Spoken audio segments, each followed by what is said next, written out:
आदरणीय सभापति जी, कांग्रेस के शाही परिवार को देश ने दशकों तक अवसर दिया है। ऐसा नहीं है, देश ने आपके लिए भी अपना भविष्य दांव पे लगाया था,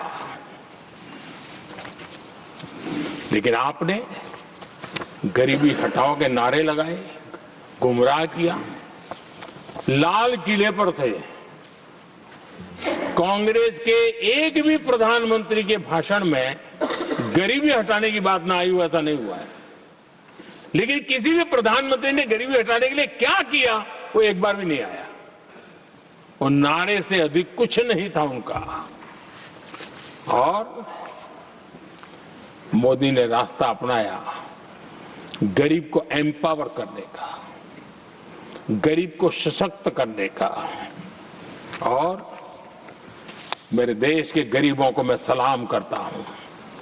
उन्होंने देश की योजनाओं को समझा, स्वीकारा और अपने सामर्थ्य को बढ़ाने के लिए प्रयास किया। मैं देश के गरीबों का गौरवगान करता हूं कि हमारी नीतियों पर भरोसा करके, हमारी नीयत पर भरोसा करके उन्होंने भी अपने आप को खपाने के लिए कोई कमी नहीं रखी। और 25 करोड़ मेरे गरीब परिवार के भाइयों ने गरीबी को परास्त किया और खुद गरीबी से बाहर आए हैं। मैं उनको सलाम करता हूं। मेरे 25 करोड़ देशवासी जो निराशा में पड़े हुए थे, दूर एक आशा की किरण दिखाई दी, उठ खड़े हुए और आज हमारे साथ चल पड़े। आदरणीय सभापति जी,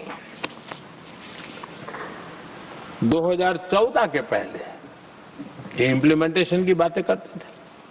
हमारे यहां सैकड़ों लोग रेलवे क्रॉसिंग पर मरते थे। स्कूल की बस रेलवे क्रॉसिंग से जा रही है, 20-20, 25-25 स्कूल के बच्चे मरने की खबरें आती हैं।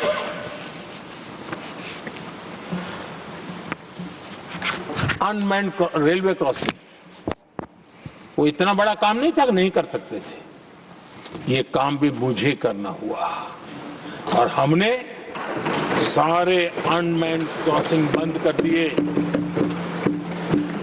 लाखों लोगों की जिंदगी बचा ली। इसलिए ये मोदी की कब्र खोदना चाहते हैं। आदरणीय सभापति जी, 2014 से पहले इस देश में 18,000 गांव ऐसे थे जिनको बिजली का मतलब पता नहीं था। बिजली का कोई तार होता है, कोई बल्ब होता है, कोई लट्टू जलता हुआ उसमें उजाला निकलता, पता नहीं था उनको।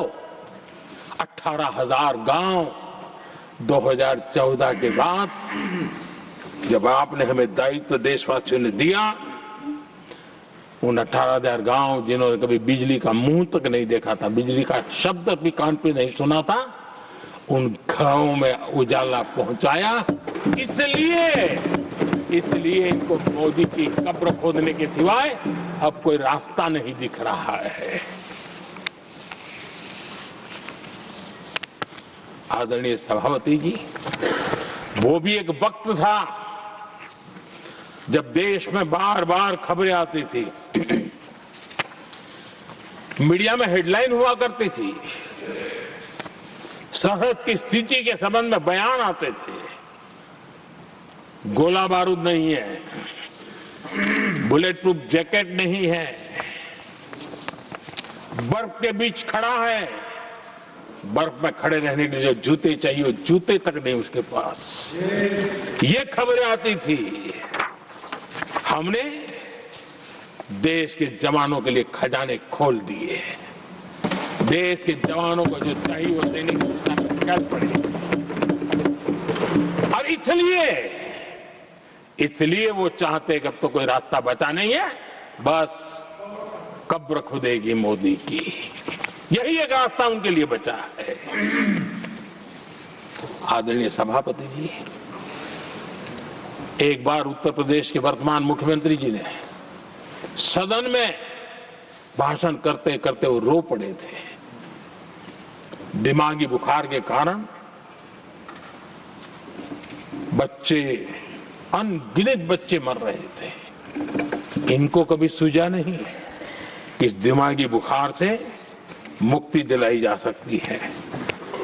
आदरणीय सभापति जी, आंख की बीमारी ट्रकोमा, लोग परेशान होते थे, आंखें चली जाती थी और विज्ञान प्रगति कर चुका था, हो सकता था, वो नहीं कर सकते थे।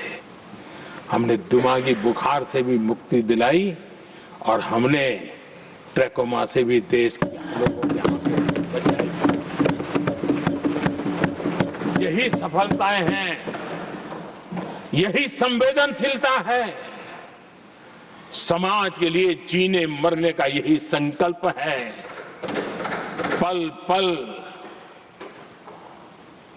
तिल तिल समाज के लिए बिताना, घिसना, झलना, वो उनको परेशान कर रहा है। तब जाकर के मोदी तेरी कब्र खुदेगी, ये मंत्र लेकर के चल रहे हैं, ये सपने देख करके चल रहे हैं और बातें लोकतंत्र की करते हैं। मोहब्बत की दुकान के साइन बोर्ड लगाते हैं। क्या सार्वजनिक जीवन में ऐसी नफरत होती है? आदरणीय सभापति जी, इनकी सरकार रिमोट से चलती थी, मेरी सरकार भी रिमोट से चलती है। 140 करोड़ देशवासी मेरा रिमोट है।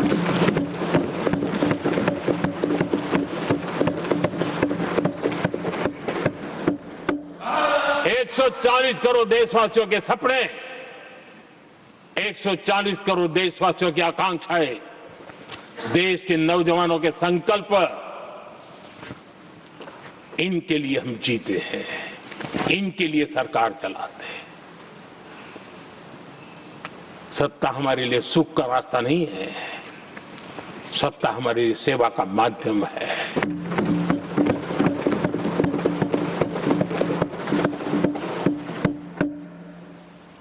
मुद्रा योजना, लाखों करोड़ों की मदद मिली, स्वरोजगार को बल दिया। कांग्रेस ने कभी स्टार्टअप कल्चर को प्रमोट ही नहीं किया। कुछ सैकड़ों में स्टार्टअप बेचारे अपने, उनको पता भी नहीं था।